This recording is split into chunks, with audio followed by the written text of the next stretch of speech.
everyone, I'm GloryHoundd, and this is Steve Jackson Games Live. Today we are going to be taking a look at Undead. This is part of the Classic Pocket Box series of games, which is this giant Classic Pocket Box bundle right here. We, of course, do have comments open, so I already see people talking in chat. We have Lone Jedi, I saw Jan up there. Dominic, hello, for everybody joining us today. We are going to be opening up this box here today. And we actually opened up several other copies of other games like One Page Bulge and The Awful Green Things from Outer Space that you guys can also check out. And then we will be playing this game on Friday. I'm so excited to play this game. And I'm so excited that apparently everybody else in the world has extra toilet paper stores except for me, okay? It's been a while now, okay?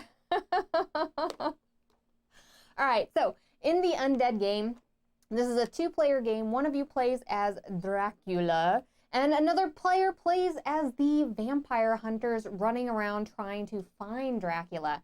I was really surprised to see this game because I did not visit all of the 80s games from Steve Jackson Games because I came into it more in the 90s. And so some of these titles have been really surprising for me because they sound super fantastic. I'm so excited about this, okay? Yeah, so the Munchkin video game, we are in the talks with Asmodee right now, guys, and we are going to try to get you those fixes for that, okay? So we are currently in talks with Asmodee Digital for those. So we apologize for any issues that you've had, but they did the production of the game, and we are working with them right now, okay? Sorry to hear that, Ed. I'm really disappointed, too, because I want to play that game so bad because it is so much fun. Okay, so I am right there with you, and we're going to stream it, too, whenever we get everything fixed for it, okay? All right, here's Undead. We're going to be opening up this bad boy today. This comes with a little note that talks about the plastic in the pocket box and not to leave it in the heat, which, yeah, I mean, if you're in Arizona, don't leave this in the heat, okay? It looks like we get 2 dice here. I'm going to open up the dice right here so you can see them. I really like the purple color in this. It's like a purple sparkly dice. Let's see if I can get a good view of it here for you. There we go. And it's actually, it's lighter than that. This is kind of dark, but it does have a sparkliness to it. This is like an opaque sort of cream looking die here. They both have the Illuminati symbols on them, okay?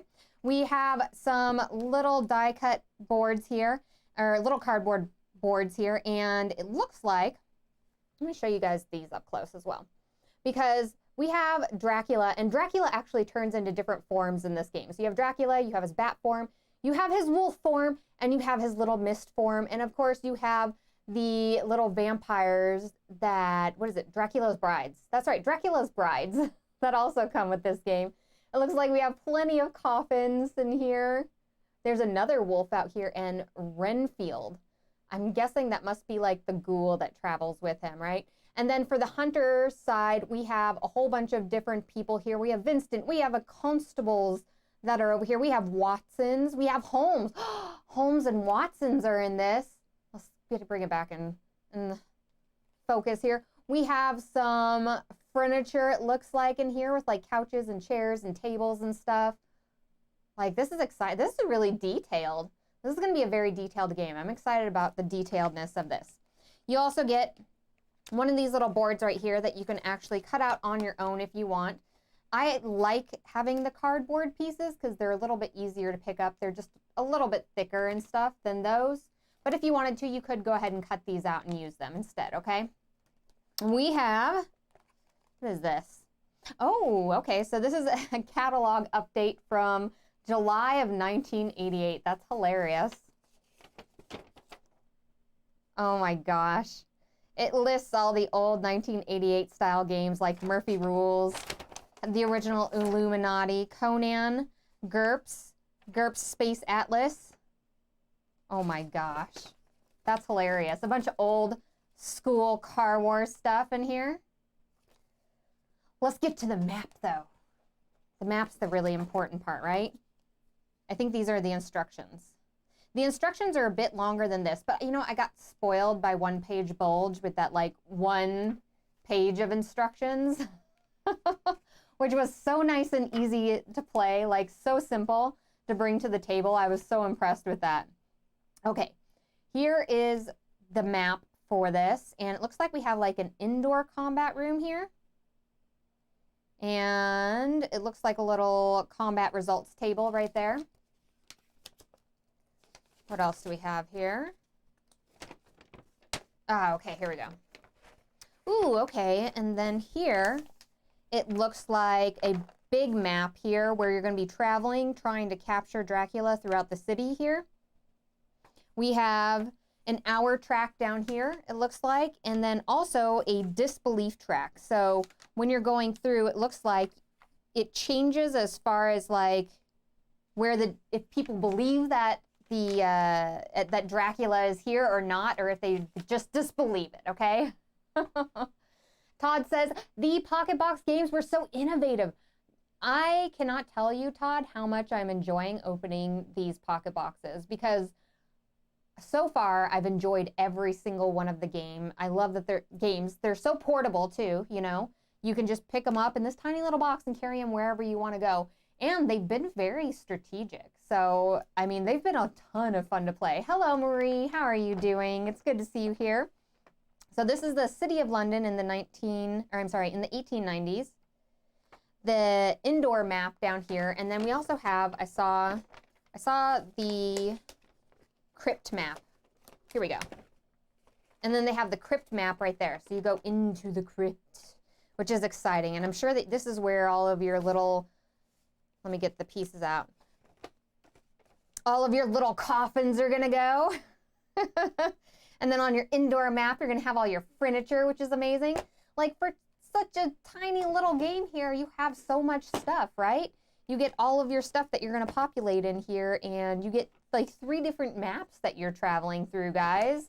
I'm insanely impressed for such a small little box, right? And then it looks like on the other side of this map here is just kind of tells you about some of the other games that are in here. But you're gonna cut this portion of it. You're gonna cut this portion of it off right here. And then this is going to be a double-sided map that you can use. And then you're gonna be using this map right here.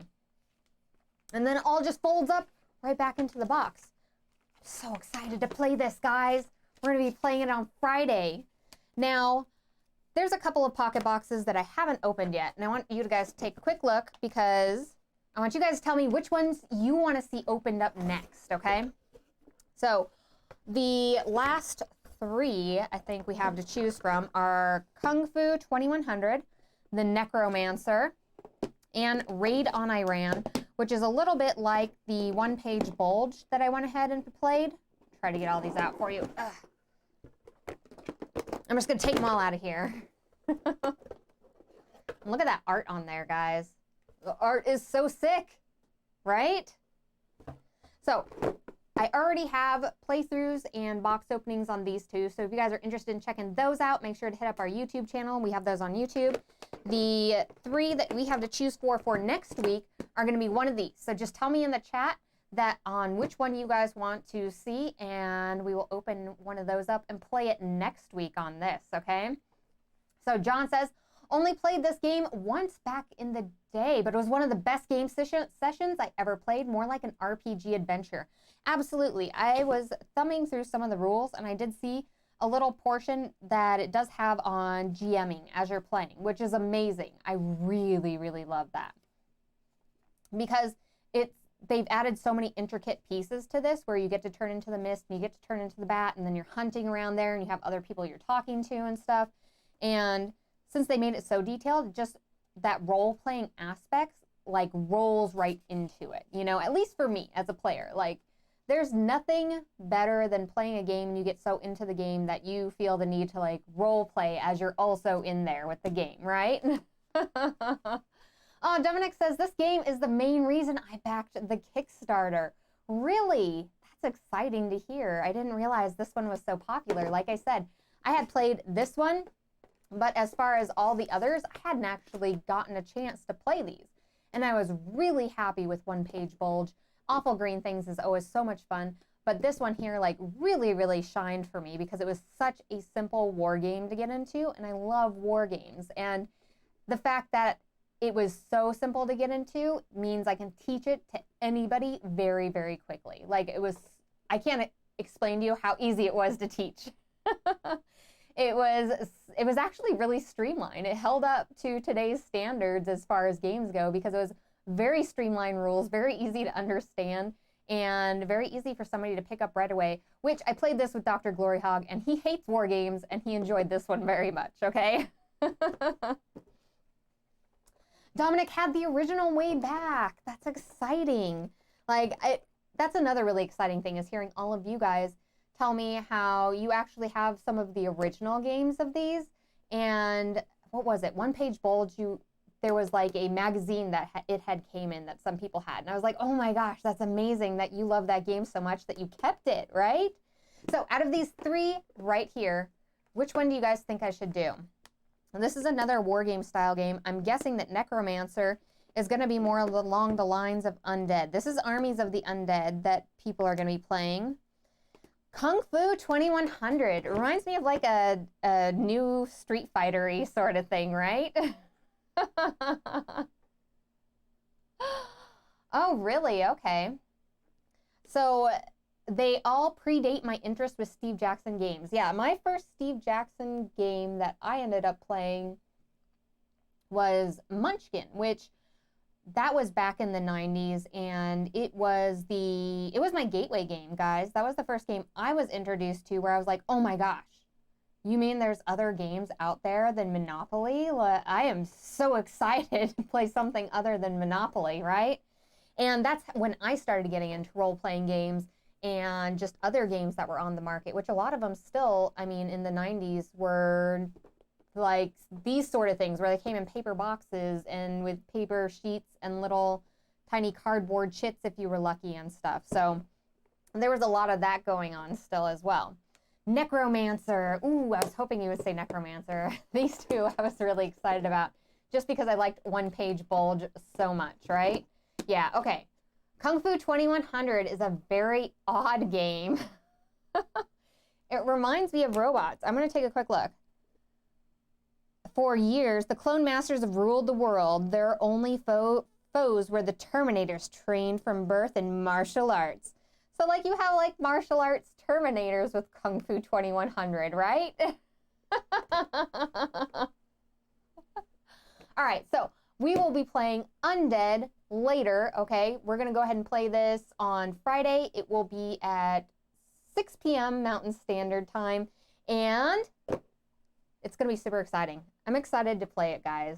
I appreciate everybody hanging out with us today, okay? John says, we used to play most of these at lunch in high school, right? That's a fantastic place to play games. I don't think they let you do that as much anymore now in high school. It's a lot harder to play games like that, unless, I mean, like you have an after-school club and stuff, right? But we're going to be playing this one here this week on Friday, and I think we'll do Necromancer next week, guys. We'll open it up and we'll play that one. I'm excited about both of these. And then on Monday, as I'm doing the box opening on this one, we'll choose the next classic Pocket Box series game to go through, and we'll go through the entire series. So not only will you guys get to see what's inside, but you also kind of get to learn how to play through us. And I believe that's it. FnordCon went great. Virtual FnordCon went great. We were super excited about that. We hope to do more of that. And as soon as quarantine is lifted, we hope to start sending you guys out the rest of Deadly Doodles too. We have the classic Pocket Box series that we're waiting on sending you guys. And there was another one. I think there was a fantasy trip piece as well that's in the works. All of our Kickstarter stuff that got delivered to the warehouse. So thank you so much for joining us today, guys. We hope you guys have a wonderful week, and we will see you guys later. Thank you. Bye.